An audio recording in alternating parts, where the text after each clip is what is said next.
The Telltale Heart by Edgar Allan Poe. True, nervous. Very, very dreadfully nervous I had been and am, but why will you say that I am mad? The disease had sharpened my senses, not destroyed, not dulled them. Above all was the sense of hearing acute. I heard all things in the heaven and in the earth. I heard many things in hell. How then am I mad? Hearken, and observe how healthily, how calmly I can tell you the whole story. It is impossible to say how first the idea entered my brain, but once conceived it haunted me day and night. Object there was none, passion there was none. I loved the old man. He had never wronged me. He had never given me insult. For his gold I had no desire. I think it was his eye. Yes, it was this. He had the eye of a vulture, a pale blue eye with a film over it. Whenever it fell upon me, my blood ran cold, and so by degrees, very gradually, I made up my mind to take the life of the old man, and thus rid myself of the eye forever. Now this is the point. You fancy me mad. Madmen know nothing. But you should have seen me. You should have seen how wisely I proceeded. With what caution, with what foresight, with what dissimulation I went to work. I was never kinder to the old man than during the whole week before I killed him. And every night, about midnight, I turned the latch of his door and opened it, oh so gently. And then, when I had made an opening sufficient for my head, I put in a dark lantern, all closed, that no light shone out, and then I thrust in my head. Oh, you would have laughed to see how cunningly I thrust it in. I moved it slowly, very, very slowly, so that I might not disturb the old man's sleep. It took me an hour to place my whole head within the opening so far that I could see him as he lay upon his bed. Ha! Would a madman have been so wise as this?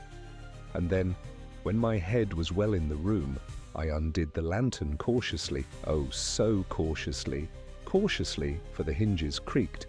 I undid it just so much that a single thin ray fell upon the vulture eye. And this I did for 7 long nights, every night just at midnight. But I found the eye always closed, and so it was impossible to do the work, for it was not the old man who vexed me, but his evil eye. And every morning, when the day broke, I went boldly into the chamber and spoke courageously to him, calling him by name in a hearty tone and inquiring how he has passed the night. So you see, he would have been a very profound old man indeed to suspect that every night, just at 12, I looked in upon him while he slept. Upon the 8th night I was more than usually cautious in opening the door. A watch's minute hand moves more quickly than did mine. Never before that night had I felt the extent of my own powers, of my sagacity. I could scarcely contain my feelings of triumph. To think that there I was, opening the door, little by little, and he not even to dream of my secret deeds or thoughts. I fairly chuckled at the idea, and perhaps he heard me, for he moved on the bed, suddenly as if startled. Now you may think that I drew back, but no. His room was as black as pitch, with the thick darkness, for the shutters were close fastened, through fear of robbers, and so I knew that he could not see the opening of the door, and I kept pushing it on steadily, steadily. I had my head in and was about to open the lantern, when my thumb slipped upon the tin fastening, and the old man sprang up in bed, crying out, "Who's there?" I kept quite still and said nothing. For a whole hour I did not move a muscle, and in the meantime I did not hear him lie down. He was still sitting up in the bed listening, just as I have done, night after night, hearkening to the death watches in the wall. Presently I heard a slight groan, and I knew it was the groan of mortal terror. It was not a groan of pain or of grief. Oh, no! It was the low, stifled sound that arises from the bottom of the soul, when overcharged with awe. I knew the sound well.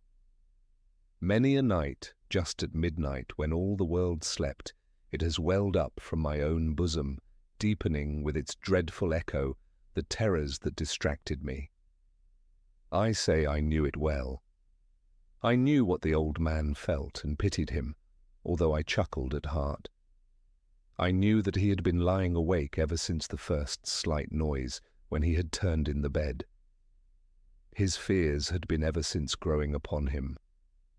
He had been trying to fancy them causeless, but could not.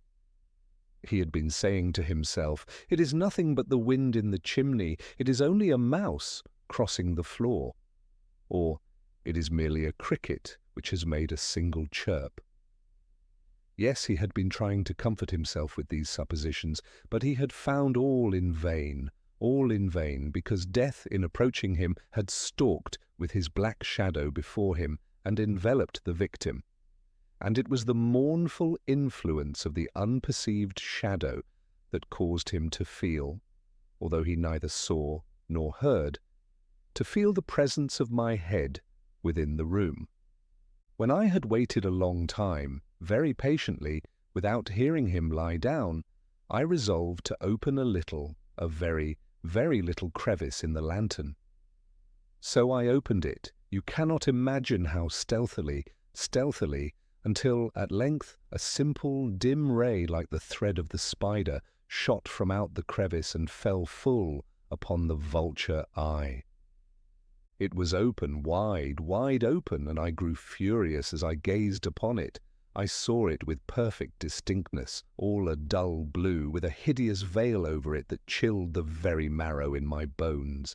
But I could see nothing else of the old man's face or person, for I had directed the ray, as if by instinct, precisely upon the damned spot. And have I not told you that what you mistake for madness is but over-acuteness of the sense? Now, I say, there came to my ears a low, dull, quick sound, such as a watch makes when enveloped in cotton. I knew that sound well, too. It was the beating of the old man's heart. It increased my fury, as the beating of a drum stimulates the soldier into courage. But even yet I refrained and kept still. I scarcely breathed. I held the lantern motionless. I tried how steadily I could maintain the ray upon the eye. Meantime, the hellish tattoo of the heart increased. It grew quicker and quicker and louder every instant. The old man's terror must have been extreme. It grew louder, I say, louder every moment. Do you mark me well? I have told you that I am nervous, so I am. And now, at the dead hour of the night, amid the dreadful silence of that old house, so strange a noise as this excited me to uncontrollable terror. Yet for some minutes longer I refrained and stood still. But the beating grew louder. I thought the heart must burst. And now a new anxiety seized me. The sound would be heard by a neighbor. The old man's hour had come. With a loud yell, I threw open the lantern and leapt into the room. He shrieked once only. In an instant I dragged him to the floor and pulled the heavy bed over him. I then smiled gaily to find the deed so far done. But for many minutes the heart beat on with a muffled sound. This, however, did not vex me. It would not be heard through the wall. At length it ceased. The old man was dead. I removed the bed and examined the corpse. Yes, he was stone dead. I placed my hand upon the heart and held it there many minutes. There was no pulsation. He was stone dead. His eye would trouble me no more. If still you think me mad, you will think so no longer when I describe the wise precautions I took for the concealment of the body. The night waned, and I worked hastily, but in silence. First of all, I dismembered the corpse. I cut off the head and the arms and the legs. I then took up 3 planks from the flooring of the chamber and deposited all between the scantlings. I then replaced the boards so cleverly, so cunningly, that no human eye, not even his, could have detected anything wrong. There was nothing to wash out, no stain of any kind, no blood spot whatever. I had been too wary for that. A tub had caught all. Ha! Ha! Ha! When I had made an end of these labours, it was 4 o'clock, still dark as midnight. As the bells sounded the hour, there came a knocking at the street door. I went down to open it with a light heart, for what had I now to fear? There entered 3 men who introduced themselves with perfect suavity as officers of the police. A shriek had been heard by a neighbour during the night. Suspicion of foul play had been aroused. Information had been lodged at the police office, and they, the officers, had been deputed to search the premises. I smiled, for what had I to fear? I bade the gentleman welcome. The shriek, I said, was my own, in a dream. The old man, I mentioned, was absent in the country. I took my visitors all over the house. I bade them search well. I led them at length to his chamber. I showed them his treasures, secure, undisturbed. In the enthusiasm of my confidence, I brought chairs into the room and desired them here to rest from their fatigues, while I myself, in the wild audacity of my perfect triumph, placed my own seat upon the very spot beneath which reposed the corpse of the victim. The officers were satisfied. My manner had convinced them. I was singularly at ease. They sat, and while I answered cheerily, they chatted of familiar things. But ere long I felt myself getting pale and wished them gone. My head ached, and I fancied a ringing in my ears, but still they sat and still chatted. The ringing became more distinct. It continued and became more distinct. I talked more freely to get rid of the feeling, but it continued and gained definiteness, until at length I found that the noise was not within my ears. No doubt I now grew very pale, but I talked more fluently and with a heightened voice. Yet the sound increased, and what could I do? It was a low, dull, quick sound, much such a sound as a watch makes when enveloped in cotton. I gasped for breath, and yet the officers heard it not. I talked more quickly, more vehemently, but the noise steadily increased. I arose and argued about trifles in a high key and with violent gesticulations, but the noise steadily increased. Why would they not be gone? I paced the floor to and fro with heavy strides, as if excited to fury by the observations of the men, but the noise steadily increased. Oh God, what could I do? I foamed, I raved, I swore. I swung the chair upon which I had been sitting and grated it upon the boards, but the noise arose over all and continually increased. It grew louder, louder, louder, and still the men chatted pleasantly and smiled. Was it possible they heard not? Almighty God, no, they heard, they suspected, they knew, they were making a mockery of my horror. This I thought, and this I think. But anything was better than this agony. Anything was more tolerable than this derision.